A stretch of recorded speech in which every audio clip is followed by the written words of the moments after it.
Nosotros hace 70 años, este año celebramos nuestro aniversario de 70 años, estamos subrayando a todos los Estados miembros de UNESCO que no es posible proteger y promover la libertad de expresión y la libertad de prensa sin las regulaciones adecuadas. En otras palabras, esta idea de que la libertad de expresión depende de que no haya ley, que no haya regulación, es totalmente equivocada.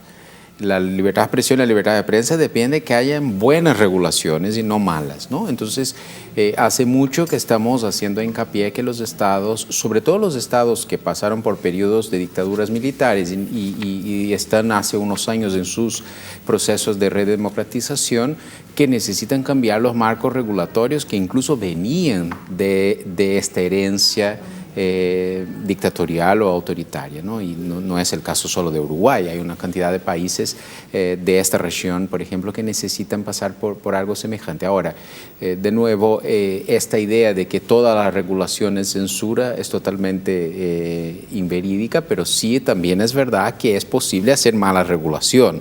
Entonces, la tarea de UNESCO es cooperar con nuestros Estados miembros para garantizar que las regulaciones producidas estén en línea con los estándares internacionales, y ahí después podemos hablar de cuáles son algunos de los grandes desafíos que están presentes en toda América Latina y que la ley uruguaya sí intentó trabajar.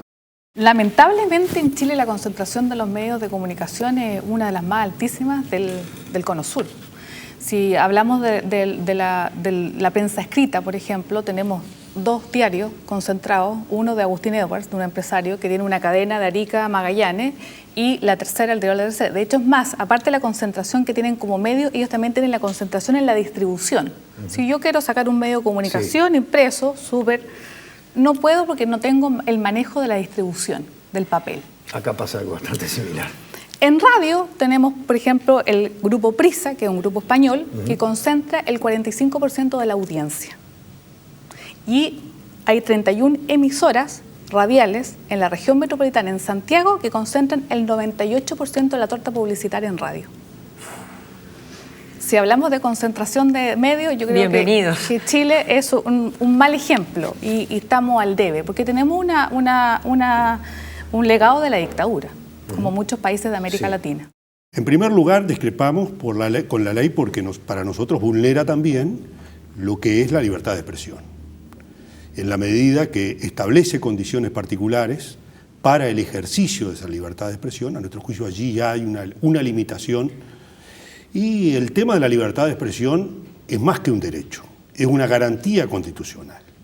El funcionamiento de la democracia parte de la base de la necesidad de una libertad de expresión en forma irrestricta, como lo establece la Constitución de la República cuando dice es enteramente libre la comunicación por palabras, etcétera, etcétera. Artículo 29 de la Constitución, en realidad lo que establece es la libertad de hacer público el pensamiento, pero también los límites no los pone la ley y son posteriores a que uno hace público el pensamiento, porque lo que sí deja de lado la Constitución de la República es la censura previa. ¿Ustedes están diciendo que en la ley hay censura previa? Nosotros creemos que hay censura previa. ¿En qué? A ver, al establecer esas condiciones particulares, Justino Jiménez de Arechaga, cuando hacía el análisis de este artículo en la Constitución, del artículo 29 de la Constitución de la República, decía que una forma de establecer censura previa era justamente establecer condiciones particulares para el ejercicio de la libertad de expresión. Esta ley regula en parte la libertad de expresión, que de hecho ya está regulada. Y doy un ejemplo, cualquiera que me está mirando. A las 9 de la noche, a las 21 horas, en este canal se puede pasar una película pornográfica, ¿verdad que no? No se puede pasar, porque está regulado, porque hay un horario de protección al menor. Eso ya de hecho está regulando la libertad de expresión. Que por otra parte se puede regular, la legislación internacional así lo señala. Lo que está garantizado es la libertad de opinión. La libertad de expresión en el mundo está regulada. Y es natural que así sea. Lo cual no implica limitar la libertad editorial, la libertad de opinión, pero hay formas, en una sociedad organizada donde coexistimos, hay formas de regular sin prohibir, sino de dar los espacios necesarios para que todos se expresen en su momento y en su sitio a todas las voces que se quieran expresar. Así que de hecho en el país ya está regulada la libertad de expresión. Pero yo esperaba de que algunos aspectos de la ley se votaran. Y doy un ejemplo, esto que estamos hablando, la regulación. de cómo se entregan las frecuencias de radio y televisión, que para quien nos está viendo deben saber que son patrimonio de la humanidad, que el Estado maneja una cuota parte muy finita y que eso se otorga de acuerdo a regulaciones que el propio Estado establece. Es decir, el espacio radioeléctrico es propiedad del Estado. Exacto. Es cosa pública, para es red aclarar, pública. el dueño de una radio en realidad es el dueño de un edificio, de aparatos, pero no de la frecuencia. No, para nada. De acuerdo, eso es el Estado. Eso es el Estado. Exactamente. ¿Cómo se conceden, cómo hoy en Ese es el día problema. funciona el tema de la concesión o del permiso de explotación de un espacio, de un tramo del espacio radioeléctrico? Tenemos un ejemplo el más reciente de todos de lo que se hizo. Digo, tenemos los ejemplos anteriores durante gobiernos del Partido Colorado y del Partido Nacional de cómo se procedió. Y todos sabemos cómo se procedió y cómo se generó esa concentración. Usted se va a referir a la televisión digital. Exactamente. Estoy de acuerdo. Es un ejemplo. El más reciente de todos, realizado por el mismo gobierno que plantea. Ahí está. Lo que está diciendo el diputado Iván Posadas, queridos amigos, no sé en qué cámara estoy, pero no importa, lo digo porque es importante, es que cuando se adjudicaron los permisos para la explotación de la televisión digital, a los canales 4, 10 y 12 no se les exigió absolutamente nada.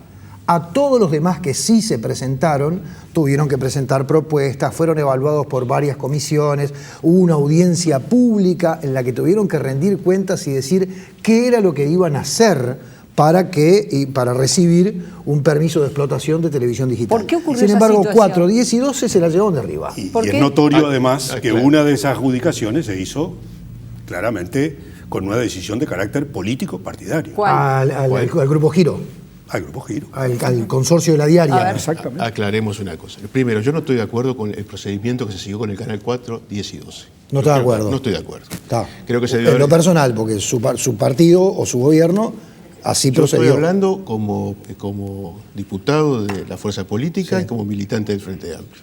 Pero también como tal acato las decisiones que en mayoría se toman. Esto fue una decisión del Poder Ejecutivo. Y no estuvo de acuerdo. A partir de la aprobación de esta ley, eso no puede existir más. Aclaro.